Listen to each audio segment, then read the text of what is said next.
achando que haverá eleição em 2030 caso o Lula seja reeleito.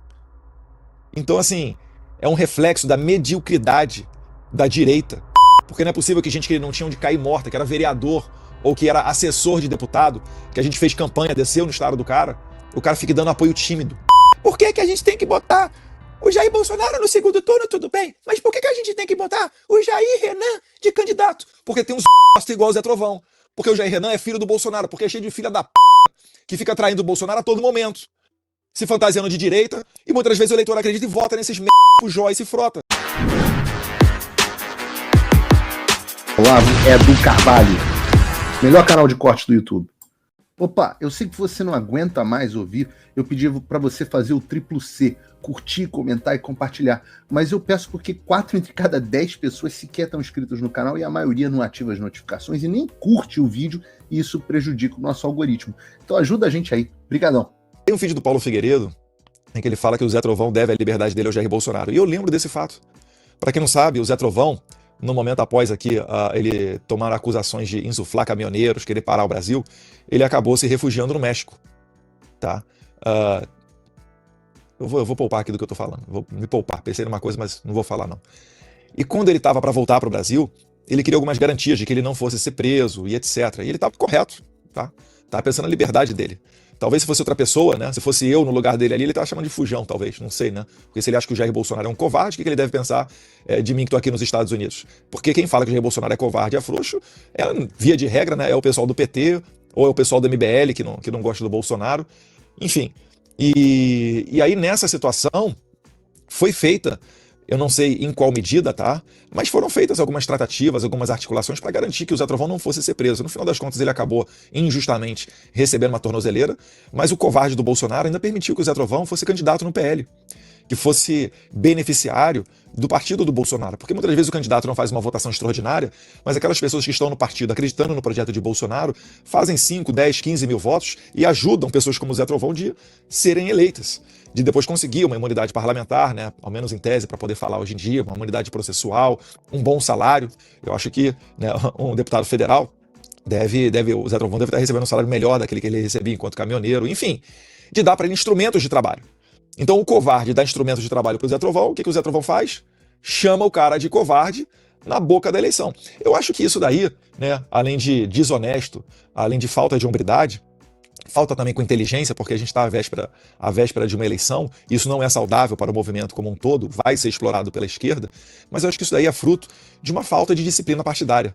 Quando você vê, por exemplo, a deputada Ana Campanholo fazendo como bandeira política falar contra o Carlos Bolsonaro, que é o indicado de Jair Bolsonaro, que é desde 2000 vereador, o cara tá esperando há 26 anos na fila. O vagabundo do político que tá há 4 anos na política acha que agora tem que ser a vez dele, porque ser deputado é pouca merda, ele acha que não, eu que tenho que saber quem é senador, quem não é. E aí vai a Ana Campanholo, vai no Brasil Paralelo, ela dá várias entrevistas em rádios locais, ela vai no Pânico, ela vai em tudo quanto é local. Pra quê? Pra falar mal de Carlos. Não, porque o Carlos é catarinense. Sendo que ela apoiou para vereador de Florianópolis um paulista na eleição anterior. Falei, meu Deus do céu, quanta hipocrisia. Mas quando você não pune essas pessoas, todo mundo fica à vontade para falar merda que for.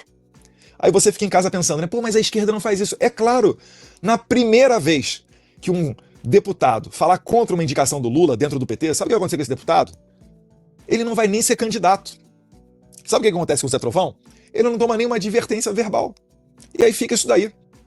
A gente é o quê? É um bando de louco num partido. A gente merece essa peste de um bando de louco. Por quê? Porque o partido não tem disciplina. Ele não se comporta como um partido político. Não, deixa disso, não sei o quê. Enfim, é a minha opinião. Eu sou voto vencido. Então o que nos resta fazer? Nos resta expor a opinião para deixar o nosso eleitorado, as pessoas que confiam no nosso trabalho, cientes. Então, para ter esse tipo de coisa, onde chega numa situação crível, numa campanha, que, poxa, tô vendo aí o prefeito Ricardo Nunes indo muito, mas muito bem. Em bom português, né? Tá sendo melhor do que encomenda o prefeito Ricardo Nunes. E com a moral lá em cima, capital político lá em cima, vai apoiar o meu amigo Flávio. Tá dando declarações melhores do que vários deputados bunda mole da direita que não fazem nada pela campanha do Flávio. Alguns fazem, tá? Alguns merecem. Eu espero que vocês estejam vendo quem tá fazendo campanha pro Flávio. Ah, porque é o irmão do Eduardo? Não, porque é a única saída que a gente tem para dar um respiro nessa ditadura. Para a gente poder dar o exilado, voltar a abraçar o seu ente querido, para tirar a Iracema Gotti, de 70 anos de idade, de dentro da cadeia, da Adalgisa. Ah, eles estão em prisão domiciliar agora. Mas amanhã, se o ditador acordar de ovo virado, ele manda todo mundo de volta para a cadeia. Vocês não viram isso? Vocês não estão vendo o Felipe Martins condenado por nada, né? O Jair Bolsonaro, Felipe Martins condenado por uma viagem que ele não fez, por uma minuta que não existe, ninguém nunca viu, minuta de golpe. Então é contra isso daí que a gente está lutando. E a gente esperava que fosse ter todo mundo remando para a mesma posição. Se você for ver, o presidente Javier Milei, sabe do que o presidente Javier Milei chamou a Patrícia Bullrich? Ele chamou ela, quando eles estavam concorrendo à presidência, de como é que era? Poneboembas, acusando ela de, no passado, fazer parte de um grupo que explodia coisas por aí pela Argentina. Quando o Milei passou para o segundo turno, no dia seguinte, sabe quem apoiou o Milei? A Patrícia Bullrich. No Chile, o José Antônio Kast, que tinha uma rivalidade com o Axel. Quando foi para o segundo turno o José Antônio Kast, o que o Axel fez? Concorrente dele no primeiro turno? Apoiou o José Antônio Kast abertamente, subiu no palanque do José Antônio Kast. Aí deu direita na Argentina, deu direita no Chile. E no Brasil? No Brasil, nem dentro do PL, consegue colocar todo o partido remando na mesma direção. Entende a dificuldade? Se você for olhar agora, antes do julgamento da Marine Le Pen, na França, que graças a Deus ela vai poder concorrer à presidência, mas havia uma forte expectativa de que ela não fosse concorrer devido à lawfare, que também ocorre lá na França. Mas antes dela de sair o juízo final, a sentença dela, e se verificar que ela vai poder concorrer à presidência da França na próxima eleição, a principal concorrente dela dentro da direita é a Marion Maréchal. A Marion Maréchal escreveu um texto que, olha, dá inveja. É um texto que toda a direita brasileira deveria ler. Ela falando, reconhecendo que a Marine Le Pen, independentemente de ser condenada ou não, vai ter papel central na eleição, que torce pela não condenação dela, porque deve muito, porque a Marine Le Pen se sacrificou para construir um movimento do zero, um movimento hoje que tem chance de chegar ao poder na França e mudar a história da França. No Brasil, normalmente são pessoas comuns que têm esse tipo de discernimento, mas o cara que tá com a camisa do Bolsonaro dentro de campo, desculpa o desabafo, tá pensando na eleição de 2030, achando que haverá eleição em 2030 caso o Lula seja reeleito. Então, assim, é um reflexo da mediocridade da direita que está fazendo aquilo que o professor Olavo de Carvalho sempre falou. Tem gente na direita que não está preocupada em destruir o establishment. A gente tem pessoas na direita que está preocupada o quê? Em ser o establishment, em trocar os atores para que ele se beneficie sendo essa elite. Porque não é possível que gente que não tinha onde cair morta, que era vereador ou que era assessor de deputado, que a gente fez campanha, desceu no estado do cara, o cara fique dando apoio tímido. Enfim, desculpa o desabafo, pessoal, mas eu quero deixar registrado isso para que as pessoas entendam que a gente não concorda com essas posições do Zé Trovão. O partido muito provavelmente não tomará nenhuma atitude, mas você, eleitor, você pode tomar. E é por isso, por exemplo, que a gente tem que rebater o Rodrigo Constantino quando ele diz: por que a gente tem que botar o Jair Bolsonaro no segundo turno? Tudo bem, mas por que a gente tem que botar o Jair Renan de candidato? Porque tem uns bosta igual o Zé Trovão. Porque o Jair Renan é filho do Bolsonaro, porque é cheio de filha da puta que fica traindo o Bolsonaro a todo momento, se fantasiando de direita, e muitas vezes o eleitor acredita e vota nesses merda tipo Joyce e Frota. Porque demora anos pra entender que tinha um problema grave lá, a gente avisando, tinha um problema grave com militares. Aí até hoje tá aí Zé Trovão falando: não, tinha que ter feito diferente. Eu falei: caralho, cara, você não viu como é que foi a porra do governo, cara? Aí daqui a pouco vai falar o quê? Como ele vai ficar sem argumento, o que ele vai falar? O Eduardo Bolsonaro está me atacando. Se continuar falando merda, eu tenho mais coisa pra falar de Zé Trovão, mas eu vou ficar quieto aqui em nome da possibilidade de pacificação. Desculpem meus palavrões, mas hoje subiu a cabeça aqui.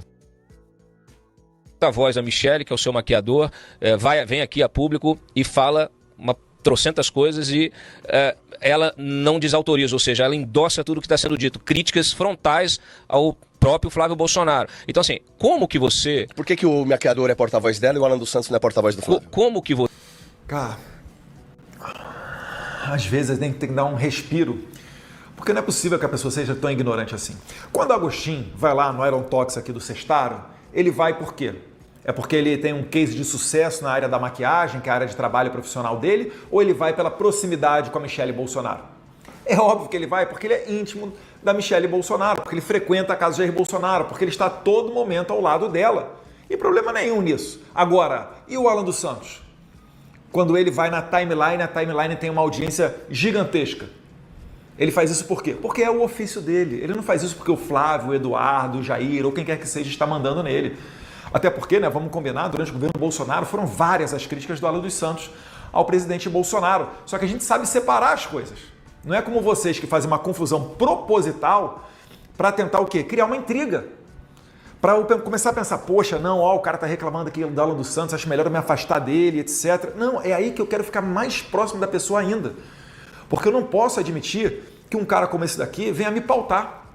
E eu sei que tem muita gente, é modus operandi, querer afastar realmente os mais leais. Ah, o problema são os filhos do Bolsonaro. Ah, o problema é o Paulo Figueiredo. Ah, o problema é o Alan dos Santos. Se você tirar os filhos do Bolsonaro, o Alan dos Santos, o Paulo Figueiredo, o Kim Paim, me diz aí, quem é que vai defender e falar a verdade sobre o caso, por exemplo, do Dark Horse? Será que são os políticos do PL? É o pessoal da direita? Tem até gente que defende, é verdade. Mas aqueles mais hypados, eu acho que deixam a desejar, né? Quem é que vai apoiar e explicar o que é uma lei Magnitsky? O que eu e Paulo Figueiredo fazemos aqui nos Estados Unidos? Se não essas pessoas que a todo momento querem afastar de nós. Como que você resolve essa questão? Há quanto tempo o Alan dos Santos fala merda de todo mundo? Aqui é um problema que ele faz igualzinho à Globo. A Globo fala, não, é fake news, olha aqui, fake news, Eduardo Bolsonaro fez fake news. E eles nunca mostram. Bolsonaro ganhou a eleição por causa da fake news, temos que combater a desinformação. E eles nunca expõem qual é a mentira que a gente fala. Aqui, o Sestaro parece que aprendeu direitinho. Sestaro, fala aí qual é a besteira que o Alan dos Santos falou. E aí você vai entrevistar o Alan dos Santos. Não dá, né? Você já entrevistou, mas ficou com medo de postar o Alan e seu canal cair, né? Aí complica, né, parceiro? Quando o dinheiro fala mais alto do que a exposição da verdade, não dá para dizer que você está fazendo um jornalismo ou um podcast de qualidade, né? E não é desautorizado por ninguém? É porque ele não é desautorizado por ninguém, porque ele não é pago por ninguém. Quem desautoriza o Alan, o Paulo Figueiredo, o Kim Paim, é a audiência deles, meu caro. Quando a audiência deles cair, é sinal de que eles estão perdendo crédito, é sinal de que tem algum problema, e aí ele muda a conduta dele.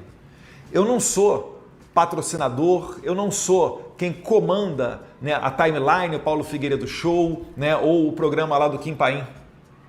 Pelo amor de Deus. E o Agostinho, a primeira vez que ele abriu a boca para falar foi nesse programa. Aí, meus caros, cada um que tira as suas conclusões. Mas se o Sestaro quiser, a gente consegue colocar áudios, prints de políticos de direita dentro do PL que falam que admiram certos perfis, que falam que Bolsonaro é covarde, que Bolsonaro é uma cadela, que batem palma quando Alexandre de Moraes me condena a 4 anos de cadeia. E aí é outra separação muito importante a ser feita. Não confunda a arquibancada com quem está em jogo. Entrou dentro do PL, você está com a camisa do Bolsonaro. Você está com a camisa do Corinthians, você tem que marcar gol lá. Você está com a camisa do Palmeiras, você tem que marcar gol lá. Eu não quero saber se você gosta do atacante, se você não gosta do zagueiro, se você não gosta do técnico. Vestiu a camisa, tem que trabalhar para o grupo. Essas pessoas têm que ser cobradas, elas devem ser cobradas. É saudável que sejam cobradas para apoiar a designação do líder. O líder falou, é o Flávio Bolsonaro, tem que apoiar o Flávio Bolsonaro.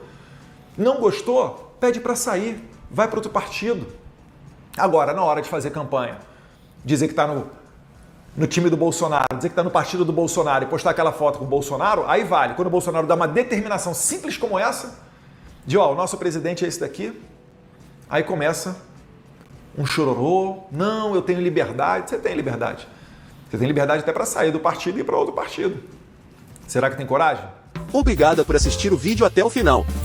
Se você já chegou até aqui, confere se já está inscrito no canal e se já deixou aquele like generoso. Estamos quase chegando a 1 milhão de inscritos e a sua ajuda é muito importante para levar o canal Olavo Edu Carvalho mais longe. Até o próximo vídeo, meus amigos. E neste momento é muito fácil aos defensores do plano alegar isso é uma teoria da conspiração.